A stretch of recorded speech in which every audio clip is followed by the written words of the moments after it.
Hi, Claude Whitacre here. I'm a sales trainer, a speaker. I talk to groups of small business owners and groups of commissioned sales people. If you're the kind of a person, or if you manage the kind of people that are salespeople whose income is determined by how much they sell, I think you might enjoy this. A lot of times when I'm talking to salespeople, to groups of salespeople and groups of small business owners, they'll ask me questions. One of the questions I get is, Claude, what about our warm market? You know, people that we already know. Usually when you start with a company, they'll say something like, give us a list of 250 of the people that you know, and you're going to go out and you're going to call all those 250 people and you're going to try to get them to buy whatever you sell. All right? Is that a good idea? Is that not a good idea? Well, here's my take on that. All right? People that you already know are probably going to buy eventually what you sell anyway. They might buy it from you, they might buy it from somebody else. So if you are going to buy what you sell, who would you want to buy it from? Would you want to buy it from a friend, somebody that you trust, somebody that you know is going to be there if you ever need service or if you ever have a question? Or would you buy it from a complete stranger that you've cold called or that's cold called you? You know, somebody just calls you out of the blue and wants to sell you something. Who would you rather buy from? Well, you'd rather buy from a friend. Who would you rather talk to? A friend, somebody that you know, like, and trust. Okay, so my suggestion is, if you are new in sales, that's precisely when you do this, you want to talk to the people that you know, if they're the type of people that are a prospect for what you sell. All right? For example, if you sell airplane parts, and your relatives, none of them have an airplane, and none of them own an airplane part warehouse, and none of them buy airplane parts ever, well, they're probably not a good match for what you sell. All right, if you sell luxury cars and all of your friends and relatives are not very well paid, people, they all work at Walmart or something. I mean, I hate to say that. I have nothing against Walmart, but if they're minimum wage type people, then no, that luxury cars are probably not what you're going to be talking to them about, because you'll just make them feel funny and it just won't work very well.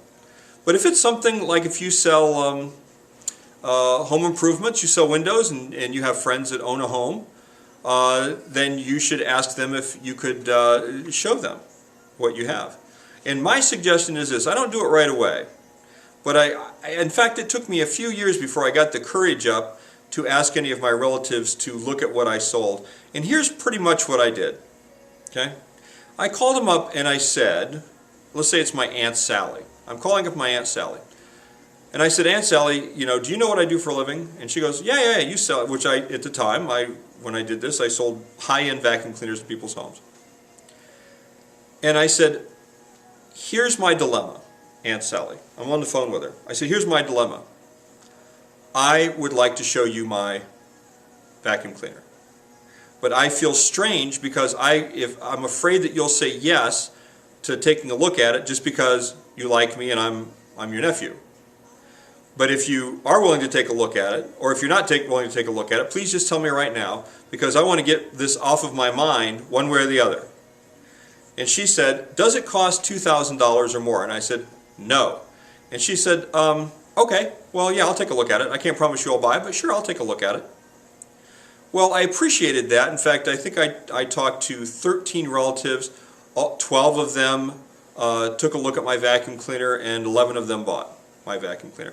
I did give them all a good discount. I mean, it wasn't just all one-sided, but I felt a little bit strange at first because I felt like I'm taking advantage of them.